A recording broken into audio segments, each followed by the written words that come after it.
Success without fulfillment is the ultimate failure. Like, success is getting what you want. Fulfillment is living what you're made for. Fulfillment and success, they're not even the same universe. People ask me all the time, what does it take to be happy? And I always tell them it's really simple. One word, progress. Progress equals happiness. If you keep growing, you're gonna feel alive. And if you keep growing, you're gonna have more to give.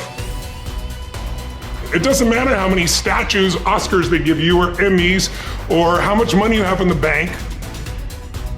We've all seen people have all those things, and I get the phone call because they're depressed, or somebody commits suicide in that area. It's really an inner game, and I think that's what's missing for us today. Everybody's focusing on the outside world, and hell, there's a lot of things in the outside world you'll never be able to control. You can influence, but you can't control it. This, your mind, your emotions, your body, you have 100% control over what you do with these things, and that's where the game is won. Win the inner game, then you win the outer game. But a lot of people spent their life trying to win the outer game, they won, and they're miserable.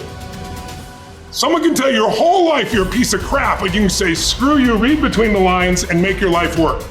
Someone can tell you your whole life you're beautiful, you're intelligent, you're the smartest person in the world, and you don't believe it. Because self-esteem doesn't come from what people say about you. Self-esteem is earned within yourself. It's esteem for yourself, which only comes by doing things that are incredibly difficult, and then your brain goes, this is who I am. You really gotta figure out what you're made for, and nobody knows in the beginning.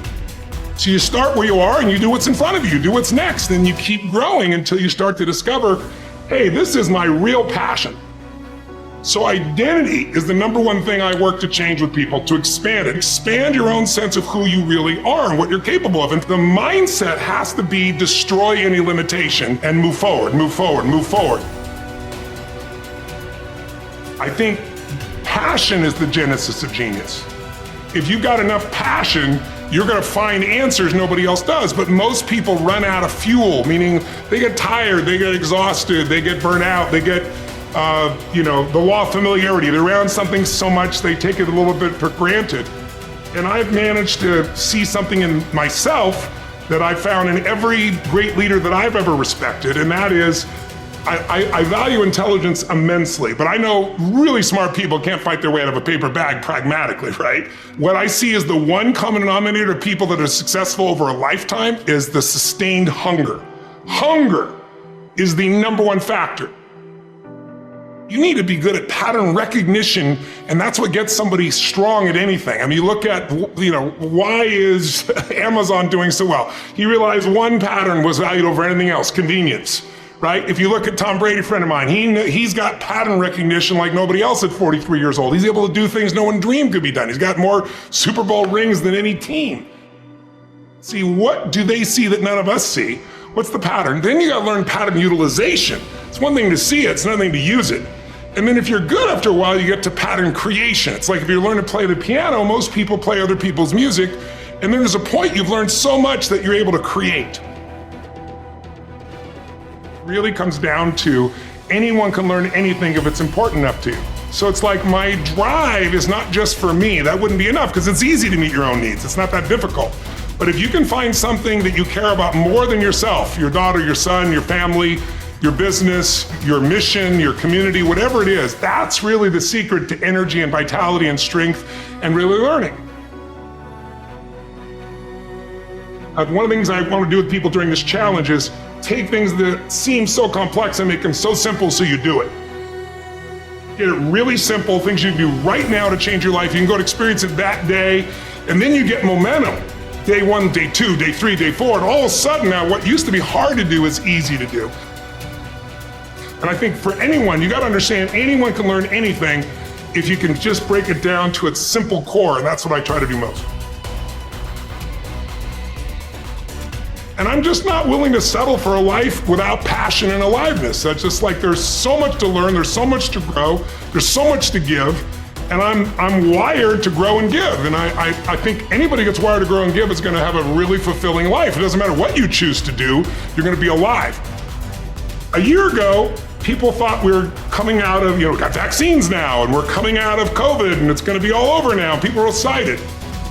But now, after going through 2 years of this, there's a lot of people now that no longer have a compelling future. Like, people talking about New Year's resolutions. Most people don't even have one because it's like they never followed through anyway, right? But at least they had something to look forward to. They're starting to get into learned helplessness. Learned helplessness is when something is so bad over and over again, you start thinking the problem's permanent. No problem is permanent. Or you start thinking the problem's pervasive because I haven't handled my finances, my whole world's over. Or because my relationship's bad, my whole world's over. Your life is bigger than that. My goal right now is to shake that up for people. People need a new perspective, and you can't do it by just sitting and thinking. You gotta move your body. You gotta change your energy and your focus. But if I get you into a higher state of being, mentally, emotionally, physically, then all of a sudden you start remembering who you are and you start coming up with answers that you never even thought were possible before. The idea of remembering who you are is something incredibly powerful. There was a Batman cartoon where he gets amnesia and he gets put in like a camp, basically, a work camp, and he can't get out. And he feels stuck and weak and, afraid. And then something happens, I don't remember what, triggers his memory. And he remembers that he's Batman. Just in remembering that he's Batman, he then takes the actions to fight his way out. And look, I know it's a cartoon, but that has always resonated with me. And whenever I'm feeling anxious about something, I always tell myself, remember who you are. But you're really talking about the most important concept in lasting change, identity. We all define ourselves in certain ways. So you start where you are and you do what's in front of you, do what's next, and you keep growing until you start to discover, hey, this is my real passion. And it can change. People go for 5, 6, 7 years and then they usually question their business, their career, their body, their relationships. And then one of two things happens. They change direction and feel renewed, or they go, no, I got a great deal here. What the hell's wrong with me? And they recommit and they get stronger. But that's life. And if you don't grow, I don't give a damn how much you got going for you, you're going to be miserable.